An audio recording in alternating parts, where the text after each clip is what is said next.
Hello, friends. Michael Zuber here, author One Rental at a Time. And hey, I had the opportunity to speak at a Fresno real estate event, and I had a great time. A lot of times I get asked to come kind of tell our story and kind of how you went from one house to, financial independence, which is always fun. Happy to have those discussions. But sometimes, real estate clubs reach out to me and give me a kind of a new topic to talk about. And at this point, Jason, who runs the team, reached out and asked, I know you've raised a bunch of private money in the past, and a lot of people think that's kind of the secret sauce, if you will. Would you come in and give a talk? So I did. I tried to come into this talk where we would have a lot of discussions. So as I record this video, it may be, I guess we're going to see how it goes. It might be a little choppy. Because at every other point I was pulling information out of the audience, trying to figure out where they stand in their understanding of private money and their experience with it. I'll do my best to sort of walk you through that. I think this still plays. I think there's still value here. This will be a presentation or a PowerPoint, because what I would really want to do is have you take notes. If you're watching this, you have any interest in private money, do me a favor, grab a piece of scratch paper, because I would like you to draw the picture with me as I build it out in PowerPoint. If I was going to do this in a room that had a whiteboard, I would not have created a PowerPoint, because I would have done this step by step. So again, grab a piece of paper and a pen, and let's try to draw this together. And let's make sure that the technology is working for us. So let me share. Here we go. Awesome. And then let me go into presentation mode and we will get started. Okay, so now we're sharing the PowerPoint. Got my little picture up here in the right corner. All is good. So when I was asked to talk about private money, I do try to simplify things. And I kind of tried to understand, what did we do? So, kind of only a couple of bullet points in this presentation. I want to highlight where we've used private money. And there's really been two different times where we've used friends and family to help our business. And frankly, we helped our friends and family as well. So that will be the one slide with kind of a couple of words on it. And I'll be giving you our story. And then from there out, we're going to be drawing pictures together. So we're going to draw something together, and we're going to be talking about each, variable or indicator or whatever you would like to call it. And again, as I indicated, I wanted to do this on a whiteboard, but it just didn't make logistical sense. So I asked you to get a piece of paper, which I did earlier. All right, so our experience with private money goes in twofold. The first one, we no longer do this, but it's important to understand that you need to change what you offer with private money to potential lenders based on market conditions. So from kind of 2009 through 2013, people were generally frightened. They were saving money in America, which, doesn't happen very often because we are a very spendthrift and consumer-based economy. But you can actually look at the charts and you can actually see, when the savings rate popped up. The other thing that happened is traditional lenders, the lenders I had been going to through 6 or 7 years, shut us down. Right, we couldn't get a bank loan because at the time, real estate investors were deemed the cause of the recession. I would argue it was Wall Street creation of collateralized debt and the thought that real estate would only go up, and some bad decisions there. But that's not what this conversation is about. What this is about is we found deals everywhere. We could not get lending. So in order to grow, we could either buy very slowly with cash, which would not have been interesting. We may have gotten 2, maybe 3. Instead, we found a way to share our story, our experience with our friends and family. And what we offered them was what we deemed a ridiculous amount. And because I wanted them to feel like they were really part of it. So at the time when they were earning less than 1% in a savings or money market account, we offered to pay 10% interest only. We would record a deed, we would record a note, we would get them named on insurance. If heaven forbid it would burn down, they were protected in and out and everywhere they could be. And then we did choose to fund repairs. We were in the position where we could do that. I know some people we speak with aren't, and they need to borrow purchase and repairs. Just be upfront, tell them what's going on, communicate. But again, I can only share our experience. I'm not going to share one that's made up. So this is what we did. And we were able to cash flow rentals even though we were paying 10%. And we did that for 5 or 6 years. It was only until recently that we started paying off our 9, 10, and 12% interest loans. Because now we can get bank loans. We can go get 6.5% or 6%. And, life is good. So again, you got to take what the market gives you. The market was giving us friends and family who wanted double digits. They were excited by 10. Could we have gotten 8? Probably. But again, you got to remember our program was created in a scary environment, and we wanted to offer something that they're like, yeah, I want some of that. And we felt, why try to chintz on 2% when, again, you could take care of your investors. These are friends and family, for heaven's sake, and give them 10%. And we're going to cash flow anyways. We cash flowed at 10. We were cash flow more at 8, but why be greedy? So then, banks started lending and it was all good. We started doing commercial stuff, and, commercial lending is different. So now we fast forward to 2018. We decided to, keep growing our rental portfolio, which we do on the side. It's ever growing. I think we've added 15 or 16 units already this year. But what we needed to do was we wanted to go after flips. And specifically, if you follow this channel, I have plenty of walkthroughs, but I call them slumlords. We buy stuff that's boarded up, not attractive, needs a lot of work. I think our lowest expense has been 40 grand and as high as 100 grand. So we spend some pretty big bucks. But in order to do that, in order to do the volume that we could, the deals we could find, we needed to find a way to recycle capital. So again, we turned to our investor, friends and family. Many of them invested with us before, and we say, hey, we're doing this again. They immediately think they're getting 10%. I let them know that, hey, I could actually go get 6.5% loans. Take some paperwork and work, but I can go get them, right? So that's just not going to work. But if you want to be my partner on this project of turning this slumlord property over into a pride of ownership rental and then be a part of it until it's sold, let's do something. And again, I share this with you not because I'm asking for, nor am I looking for. We're not friends and family. This is not, I'm not coming to you. I'm sharing this with you because it is something we are doing very successfully and something that I think you can learn from and maybe model for your network, your market. But basically what I've done is said, okay, again, you lend me the purchase price and I'll give you a small coupon every month, right? 6% interest only because I'm simple that way. And then what I've done is I've given them 20% of the upside. So we buy a project 100 days later, 120 days later, we sell it. They got 3 or 4 months of interest payments. And then we do an audit of the bills. We figure the profit's 30 grand, we will give them $6,000 of the profit. And again, just like before, we are funding the repairs. We do not ask. We want our dollars at risk first. We want the investor, lender, our mom, our cousins, our friends to be in such a secure position that our money is lost first. Again, I appreciate that not everyone can do this, but again, I can only share our story and what works for us. Model what works for you, but realize as you are about to, there are 3 kind of keys that you need to think about when you are doing or raising or thinking about creating a program that is right for you, right for your market, right for the business cycle, and so forth. So hopefully that makes sense. Again, this is not a solicitation. I'm not asking for anything. I don't want anything. I'm good. This is just what works for us. So I consider this a triangle. There's, if my engineering friends tell me the most stable chair is one with 3 legs, not 4. I kind of stole that idea. I build all of my private programs or private money raises off of this idea. And there are really 3 variables. There's the buyer, right? That's you in this case, or me and my wife in this case. We are a part of that. There's the lender, right? Think of this as your mom, your uncle, your boss at work, I don't know, somebody that you know really well.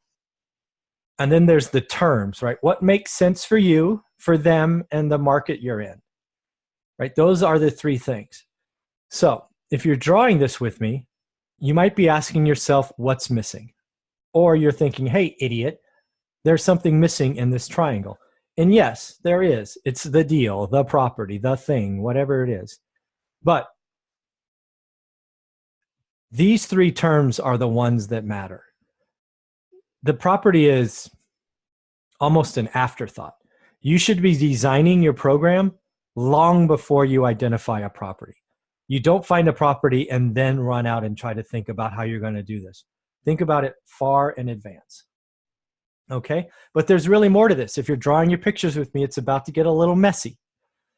Because what you need to be able to do is you need to be in each spot. You need to be able to think as the buyer. You need to be the lender. You need to think about terms. And then you need to know how all of these relate together. So what do I mean by that? You, as the buyer, need to be able to communicate to the lender why you need them, why it's good for them, why it's good for you, all of that. You, the buyer, need to understand the terms and why the terms are good and why they're not something else. You need to understand how the terms affect the lender. And there's more. These arrows go both ways. You need to sit in the lender spot and think about the terms. You need to sit in the lender spot and think about the buyer. And of course, you need to think about terms as the buyer. So while there's three variables, or whatever you call them, let's just call them variables, three spots that you need to think about, you actually need to be able to internalize 6 different conversations, right? You need to be able to understand these at different levels. Okay, hopefully that makes sense. So then what we did is we went in and we, I was a accountant, so I did the whole T thing, right? Debits and credits. So if you're the lender, right? So this would be your mom, for example. Why is it good for you? Well, mom, in our case, mom, we have the capital to do the deal. What we would like to do is have the flexibility to do more deals, have greater volume, get more things going, because we have limited capital. We don't want to just do one at a time. We'd rather do 5 at a time, for example. That's one. Another one could be, mom, is, you have this cash in the bank. It's not earning anything.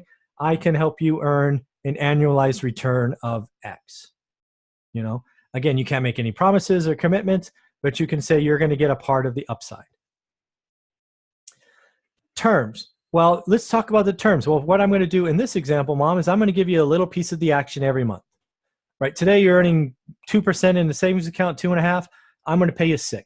And yes, you're going to be named you're going to be recorded on title. You're going to have a financial instrument called a note.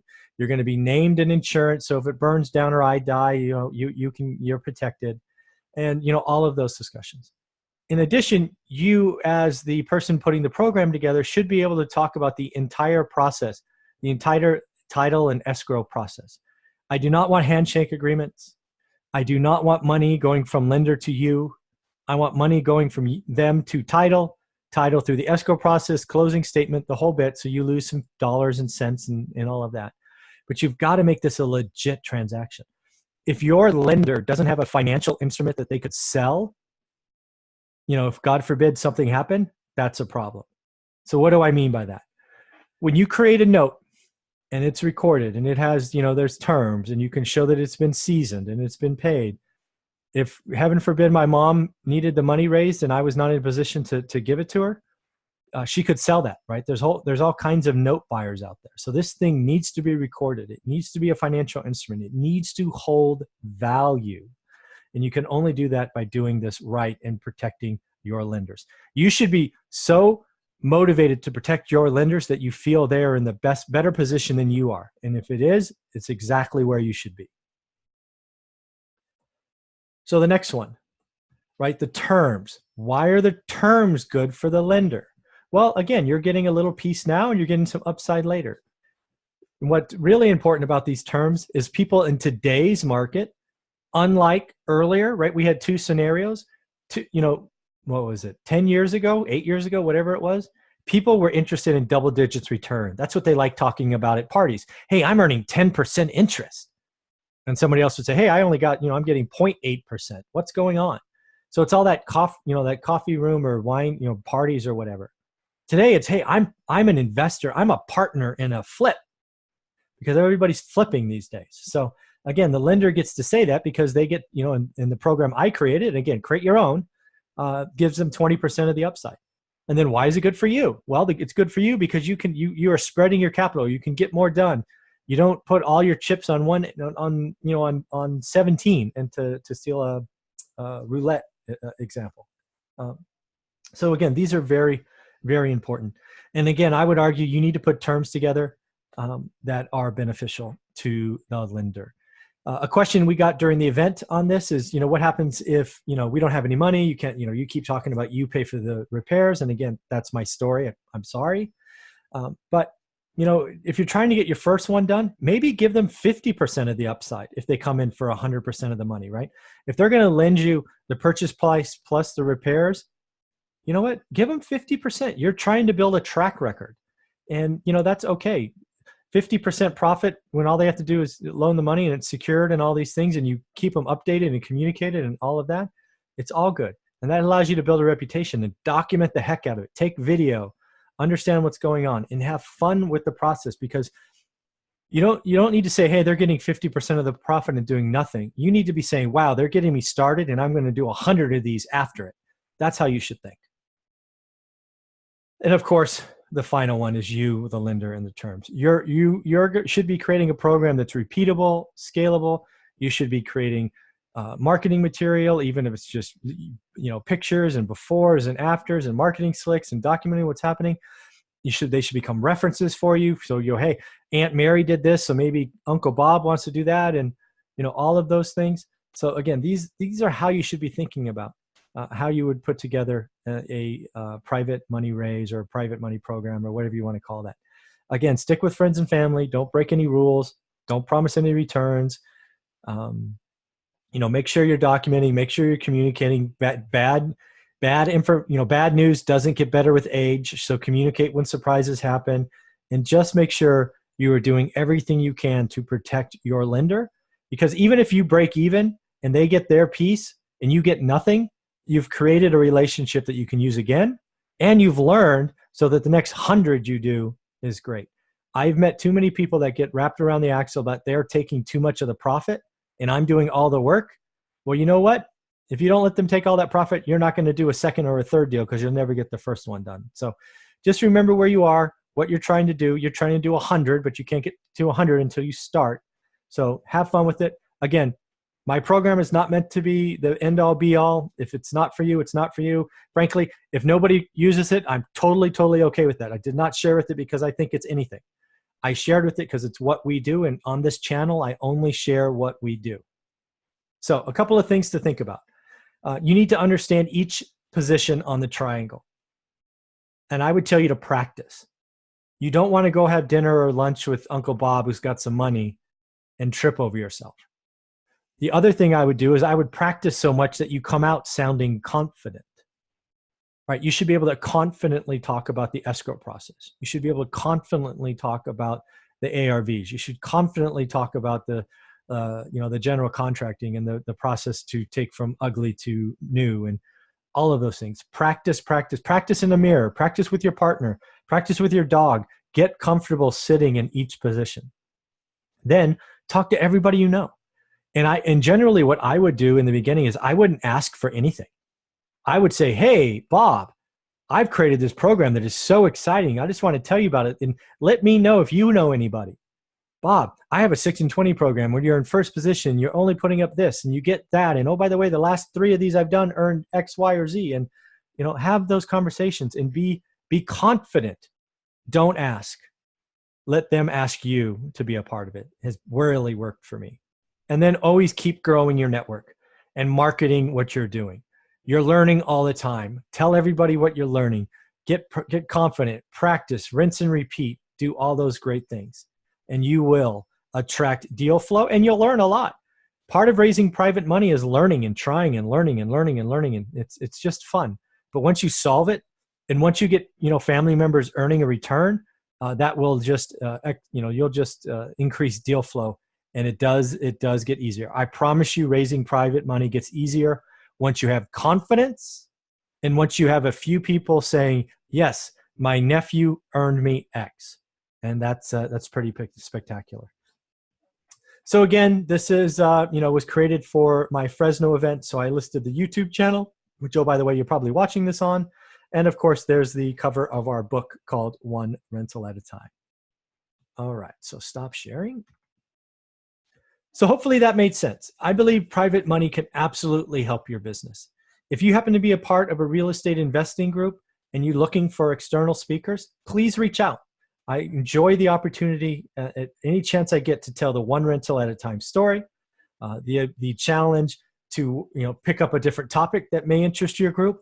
I truly enjoy helping people. I truly enjoy trying to solve, how to get somebody off zero, right? Lots of us are stuck on zero. How do I get them to, just think about four and things of that nature? How do we build long careers in this business? So hopefully you enjoyed this. Have a great day. Take care. Bye.